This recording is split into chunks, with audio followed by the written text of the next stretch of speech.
Olá, Shalom, que a paz, a força do Senhor esteja com você mais uma vez. Eu sou o pastor Crécio Rezende e vamos para mais um vídeo divulgando aí as coisas do campo espiritual, do ponto de vista da palavra de Deus. E você já deve ter visto no título aí que o assunto de hoje é muito bom, hein? Hoje eu quero falar sobre o Senhor Jesus.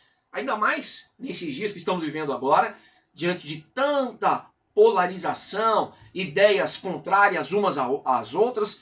Jesus, ele era de direita ou era de esquerda? Eu quero ver agora, hein, meu amigo? Tá vendo aí, plantinha? Você tá à minha direita aqui, mas quem tá te vendo lá te vê de esquerda, minha filha. Como é que vai ser esse assunto hoje, hein? Eu tenho certeza que no final você vai ter uma ponderação muito especial a ser feita. Bom, vamos aos fatos. A fonte histórica que nós temos do Senhor Jesus são os evangelhos que nos foram deixados. Nós temos nas Escrituras 4 evangelhos, 3 deles são chamados de evangelhos sinóticos, não é? O evangelho de Mateus, o evangelho de Marcos, o evangelho de Lucas, ou seja, o evangelho que primeiro foi escrito, provavelmente os pesquisadores assim avaliam, que foi o evangelho de Mateus. E vamos lembrar que Mateus, ele é aquele Levi que o Senhor Jesus chamou para segui-lo. Era cobrador de impostos e o Senhor Jesus fez o convite, ele passou a seguir o Senhor Jesus e ele andou, conviveu com Jesus durante o seu ministério. Isso é curioso, porque o Mateus, ele presenciou os fatos com o Senhor Jesus ali, tete a tete, vivenciando dia a dia com o Senhor. Então, ele falou com muita propriedade. Ele deve ter escrito o seu evangelho por volta de 45 a 50 depois de Cristo. E provavelmente tenha sido o primeiro a escrever. Depois vieram os outros. Nós temos, posterior ao evangelho de Mateus, o evangelho de Lucas. Quando o Senhor Jesus cumpria o seu ministério, ele era um jovem de aproximadamente, sei lá, uns 15, 16, 17, 18 anos, e estava entre aqueles 70 discípulos. Na verdade, nós não podemos comprovar nada disso, mas de tanto nós pesquisarmos sobre o assunto, há quem diga, pesquisadores, que eles dão esta orientação. Enfim, nós não sabemos. O fato é que o Marcos, ele também, depois de um certo tempo, retrata.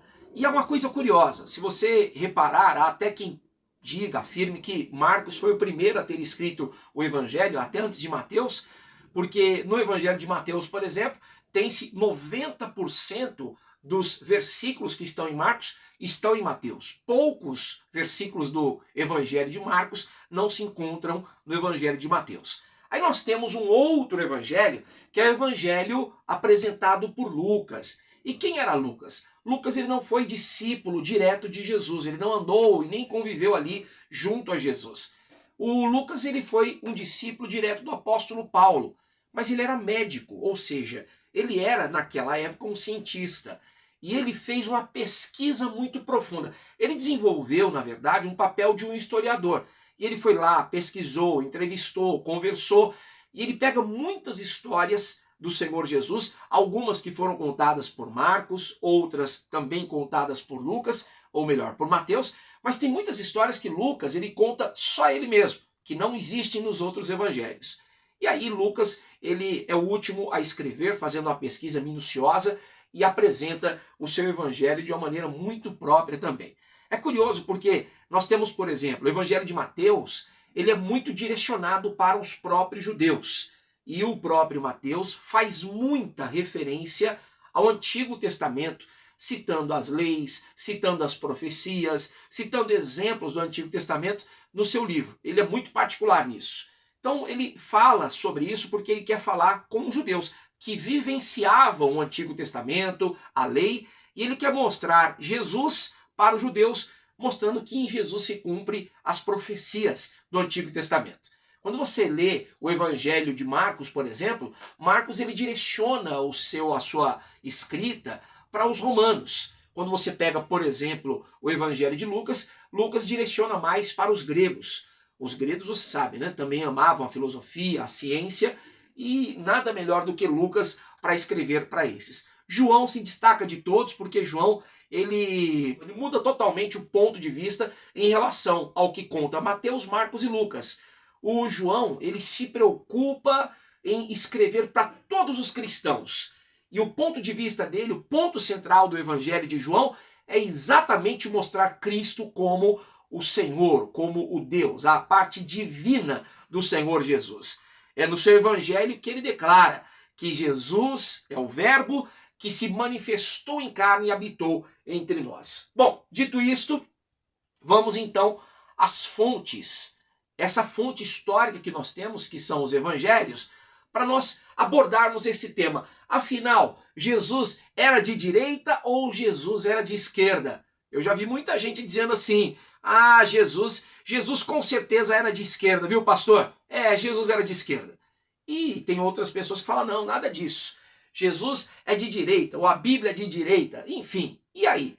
Que resposta que o Evangelho nos apresenta sobre isso? Vamos analisar? Houve um episódio em que Jesus estava indo a Jerusalém. Olha que coisa curiosa. E no caminho eles tinham que passar por uma vila de samaritanos. Os samaritanos eram um grupo de pessoas que não se davam de jeito nenhum com os judeus. Quando Jesus e seus discípulos se aproximam para passar ali, eles notaram claramente que se tratavam de judeus. E eles viam que estavam indo na trajetória de Jerusalém. Então eles disseram assim, não, aqui nós não queremos que passe judeu não. Judeu não é bem-vindo aqui e não tem papo, não tem conversa fiada. Faça um outro caminho, outra trajetória, dê a volta para outro lugar, mas aqui judeu não passa. Aí quando Jesus viu essa reação, Jesus parou ali e no mesmo instante teve 2 dos 12 discípulos, inclusive eram irmãos, eram o Tiago e o João. Jesus até chama eles de filhos do trovão. Aí o Tiago e o João disseram para Jesus o seguinte, Jesus, espera um pouquinho, o senhor quer que a gente clame agora para que caia fogo do céu e destrua, derreta essa cidade, essa aldeia aqui? Se o senhor quiser, fala que a gente começa a orar agora. E eles invocaram, pediram para Jesus a autorização para que caísse fogo do céu e destruísse aqueles samaritanos. Curioso isso, hein? Hein, Plantinha? Curioso, né? Pois é, meu amigo. Foi exatamente isso que eles pediram. Percebeu aí o comportamento reacionário? Você percebeu aí o comportamento incendiário desses discípulos? Pois é, a gente sabe que esse tipo de perfil é um perfil que se alinha mais à ideologia da esquerda, né? É invasão de terra, invasão de templos, são protestos violentos e falas virulentas. Pois bem, aí Jesus Cristo, quando ouviu esta manifestação, o Senhor Jesus falou, pera um pouquinho aí, de que espírito vocês estão pensando que eu sou? Não. A gente não veio destruir ninguém não, meu amigo. Pera aí, para aí. E Jesus Cristo reprimiu aquele tipo de reação. Jesus falou, não vamos incendiar nada, não vamos pedir fogo para nada aqui não. Jesus Cristo, ele apaziguou aquela situação e Jesus Cristo seguiu o seu caminho de outra maneira. Jesus que podia ter entrado em embate e que de fato tinha poder, como os discípulos falaram, até para invocar fogo se ele quisesse. Jesus Cristo não fez isso. Por outro lado, vamos lembrar de um outro episódio onde Jesus estava num deserto pregando e aí as pessoas foram chegando. E chega a 100, 200, 500, 1000, mais 1000, 2000 e o povo foi se ajuntando ali.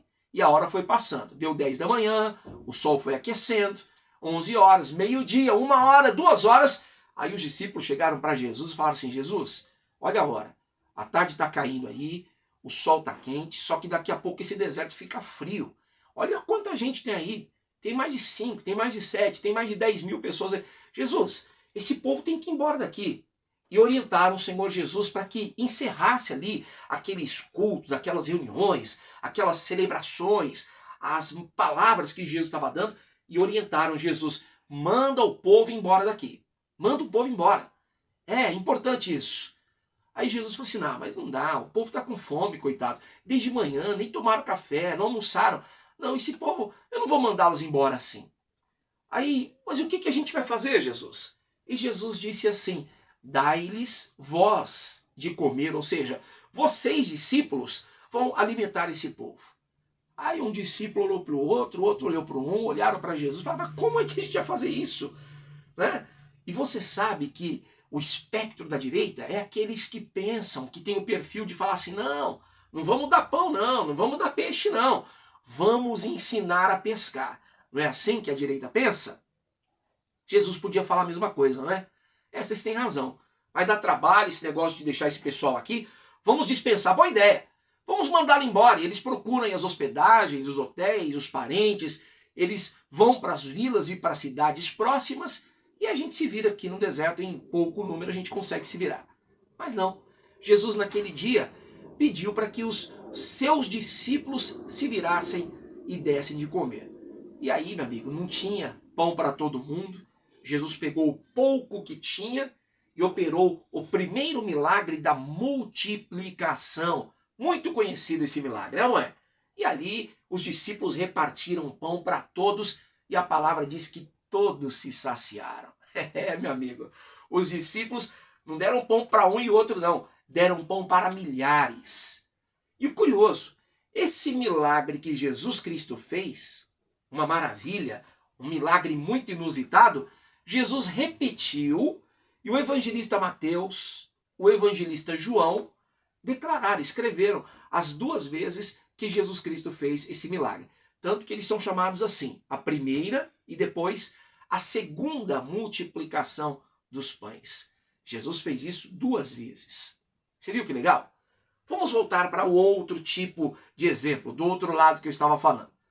Quando Jesus Cristo foi preso para ser crucificado, aconteceu algo semelhante. Teve um discípulo lá que estava armado e reacionário, ele não deu mole não. Ele tirou a espada e decepou a orelha de um servo de um sumo sacerdote lá. Você vai prender o meu mestre o quê, rapaz? E pá! E passou a espada e não deu moleza não. Jesus na mesma hora pegou aquela orelha, fez uma cirurgia plástica instantânea, meu amigo, e falou, meu amigo, você tá louco? Que isso? Para com isso. Se eu quisesse, eu invocaria agora e o meu pai me mandaria aqui mais de 12 legiões de anjos para me livrar. Não precisa disso não. Para com isso. Não precisa desse tipo de reação, desse tipo de virulência, desse tipo de ataque, não. Fica de boa aí, meu amigo. E vamos cumprir o que tem que ser cumprido em relação às profecias bíblicas. Interessante, não é? Então eu te dei esses exemplos para você perceber que Jesus, ele não tinha um lado de preferência, um comportamento, um perfil político, de dizer assim, não, eu ajo apenas com esse tipo de perfil, com esse espectro, ou então eu sou do outro lado. Não, não, não, não. Na verdade, o Senhor Jesus Cristo, ele declarou o seguinte, o meu reino não é deste mundo. O meu reino não é deste mundo. Em várias ocasiões, o Senhor Jesus Cristo, para falar de parábolas e falar acerca dos seus ensinamentos, ele usa essa frase aqui, ó, porque o reino dos céus. Aí ele fala, é semelhante a isso, é semelhante àquilo, e dá vários ensinamentos ao longo do Evangelho. Percebeu? Então Jesus diz, o meu reino não é deste mundo, e ele explica que o reino dele é dos céus. O que eu quero dizer com isso para você que está me assistindo agora? Pastor, você está dizendo que eu não posso ser de um lado ou ser de outro? Eu tenho visto muitas pessoas dizendo assim, não, cristão tem que ser isso, cristão tem que ser aquilo. Olha, eu digo para você o seguinte, que o verdadeiro cristão, em primeiro lugar, ele prioriza as coisas do reino de Deus. E em segundo lugar, claro, qualquer um tem o direito, qualquer cristão, inclusive pastores, tem o direito de exercer a sua cidadania. Quanto a isso não tem problema nenhum problema. Você pode escolher um espectro, um lado que você se identifique e você ter um lado. E sem esse papo de falar assim, ah, cristão não pode ser isso ou não pode ser aquilo. Cuidado, porque você percebeu aqui no exemplo de Jesus que em determinada situação ele rejeitou um lado, ficou do outro e depois ele inverteu. Ele rejeitou o comportamento de um lado e teve um outro tipo de comportamento. Então cuidado com esse negócio de rótulo. Ah, cristão isso, cristão aquilo, cristão só pode isso ou só pode aquilo. Não, você como cidadão, você pode ter o seu direito de escolha. Eu só me impressiono com uma coisa, e isso realmente me deixa encafifado. Eu vejo tanta gente lutando por um lado político, dando a sua energia, o seu tempo, o seu intelecto, fazendo inclusive vídeos, lives, divulgações, lutando, brigando, sendo veemente na sua fala para defender este ou aquele lado. E eu fico pensando assim, poxa, se esses cristãos empenhassem a metade desta energia, desse tempo, dessa veemência para falar do evangelho, eu acho que há muito tempo o evangelho já teria sido pregado. É verdade ou não é? Outra coisa, tome cuidado também, porque se você reparar na Bíblia, Deus, ele usa quem quer no tempo que ele quer. Escuta bem, Deus usa quem quer no tempo que ele quer. Deus então usou um faraó para beneficiar um servo dele. Depois passou-se o tempo e surgiu outro faraó e aquele outro faraó não beneficiou, prejudicou o povo de Deus. Você vê? Aí nós temos outros exemplos. Houve ocasiões que um imperador chamado Nabucodonosor, ele fez mal ao povo de Israel. E teve ocasiões que esse mesmo imperador reconheceu e, por decreto, ordenou que todas as nações do seu império temessem a Deus, inclusive ao Deus de Daniel. Se você pegar o exemplo de Dário, né? Se você pegar o exemplo do persa, o Ciro, foram homens que Deus usou em benefício do seu povo em determinado tempo. Já no tempo em que Jesus Cristo surge, o Império Romano assolava os judeus. Então entenda, de tempos em tempos, Deus ele permite um e outro chegar ao poder e o próprio Deus assim o constitui para cumprir os seus propósitos. Não fique alegando que Deus ele só faz isto ou só faz aquilo. Não, no tempo que ele quer, ele usa quem quiser. Ah, pastor, mas espera aí. Eu vi Deus pegando um homem que não tinha tempo de horário político, não tinha tempo de TV, não tinha tempo e apoio da elite e, ó, Deus acima de tudo, Deus botou ele lá. Mas se você reparar, algum tempo atrás, Deus também permitiu que homens operários de chão de fábrica chegassem ao poder, não permitiu? Deus também não colocou lá? E colocou de novo? E depois fez com que colocasse outro em seu lugar? Deus não permitiu? Ou Deus estava de férias nessa época lá na Malásia? O que você acha? Entende agora? Então Deus, ao tempo que ele quer, usa quem quer. Guarde isso no seu coração para que você não seja radical e acabe com o seu lado político se afastando de Deus. Outra coisa, use a sua energia, inteligência, tempo e habilidade, o seu intelecto e fale de um reino superior ao reino aqui da terra, que é o reino de Deus. Querido, querida, é isso que eu penso, é isso que eu faço. Eu espero que Deus te abençoe muitíssimo. Eu vou ficando por aqui. Você assistiu o vídeo, se gostou, compartilha e divulgue, nos ajude a proclamar o reino de Deus aos homens aqui na terra. Fique na bênção, fique na paz e até o próximo vídeo, hein?